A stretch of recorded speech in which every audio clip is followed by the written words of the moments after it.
games. It is, of course, the Terran player Cure. If I'm not mistaken, used to play for KT. He's currently 19 and 28 in his total Pro League matches. Has not played a single match yet this season.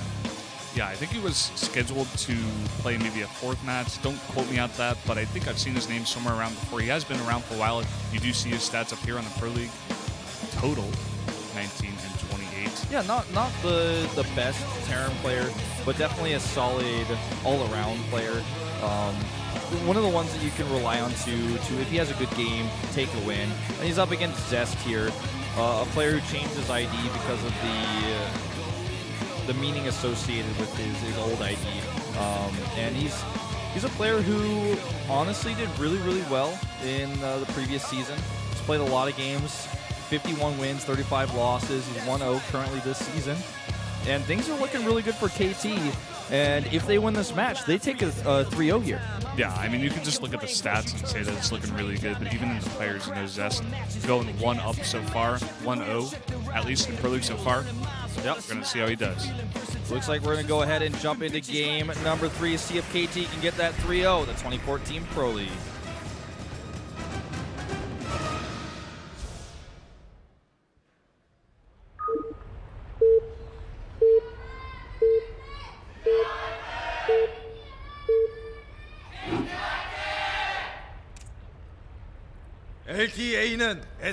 End up here in the top left corner, the red Terran playing for JINAIR today. This is, of course, Cure. And his opponent down to the bottom right, formerly known as Pichulab, and then Wookie, now known as Zest.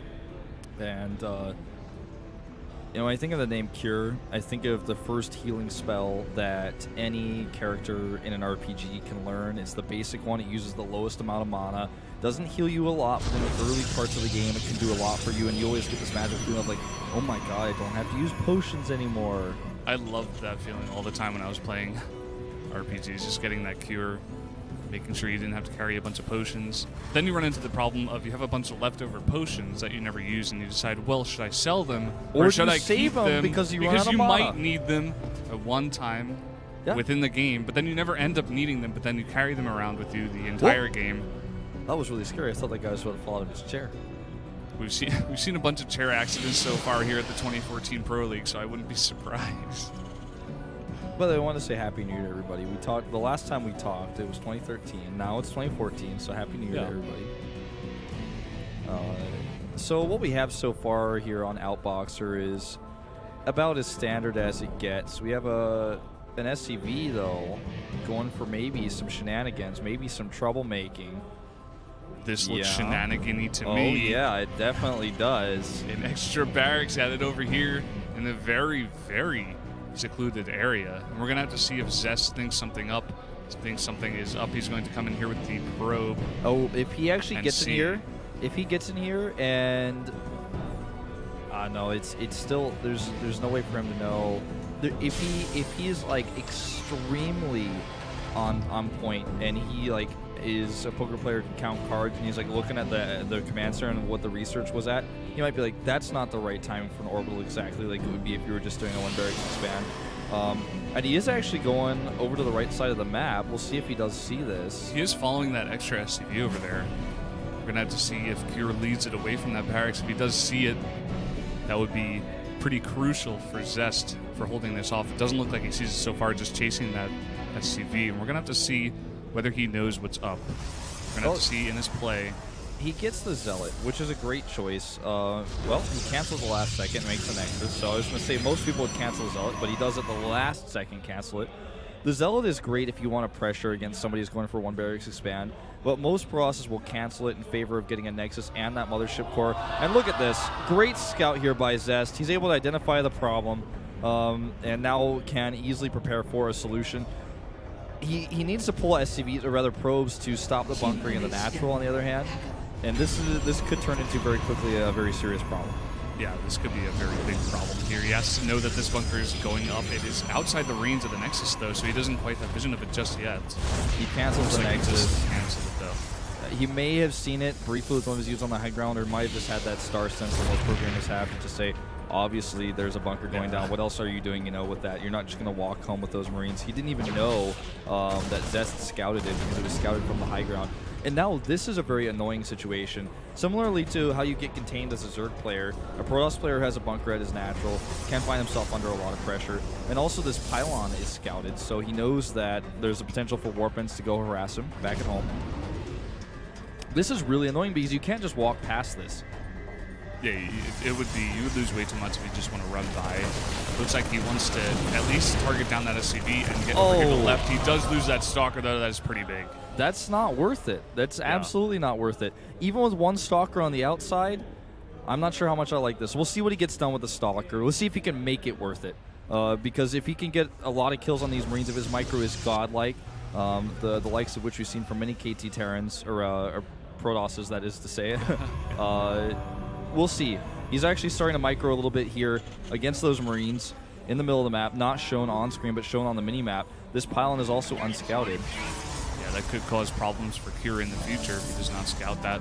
The warp gate research is about halfway done, or I should say about 3/5. He is continuing to micro the Stalker. He has not taken any health damage just yet. Yeah, this is doing a good job with that so far. This is one way you can almost make it worth it, just trying to pick off a Marine here or there, maybe even delay a bunker, which he's not able to successfully do because he's looks like focusing back at home.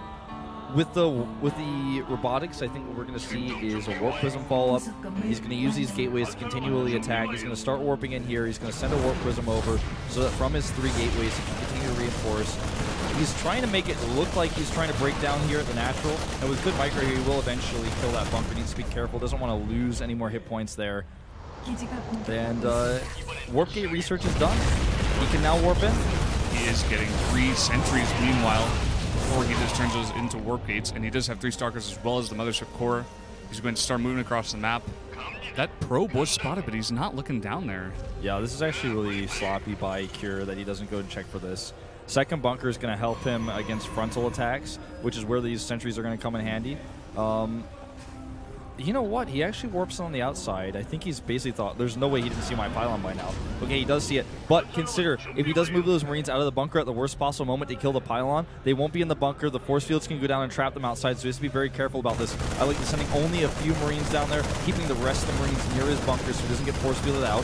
Yeah, very, very smart. He's going to warp in 1 Zealot there, but that is going to go down as well. Warping in 2 more. He's trying to distract as much as possible, but now pulling the SCV. Cure is being very safe right now. This was really sloppy again by Zest. Warping in those units like that can draw some of the far away, but only if you're attacking at the same time. Yeah. If you just spend money to lose money, that's never really ideal. That didn't really accomplish him anything. Now he's got an insanely late Nexus, and he's got a robotics bay going down as well as a forge. Tech-wise, Cure has Stim nearly done. He's got +1. He's going to have Medevac soon. Yeah, and that's going to be rough for Zest to deal with. He's not even getting this Nexus up. It's about to go down. It's very, very late compared to how long Cure's second has been up. Yeah, even misses a trip there. That was smart, though, that he rerouted those probes. Had he let the probes walk all the way to his main base, that would have been a whole wasted set of mining. Not wasted, but slowed, I should say. With the robotics bay, he's going to have Colossi out very quickly against a mostly Marine composition. That may be the way he gets himself back into this game, but things are not looking very comfortable for Zest right now. I mean, Zest is identifying that this is mostly Marines, like he did say. He is going for that armor. He is trying to get those Colossi up, but he just now is getting that second base up, and all he can do right now is get that 1 Colossi and the +1. He barely has any other minerals or gas to do anything else. Yeah, I mean, he's basically surviving off of nothing right now. His income is so low compared to where it would normally be, where he wants it to be.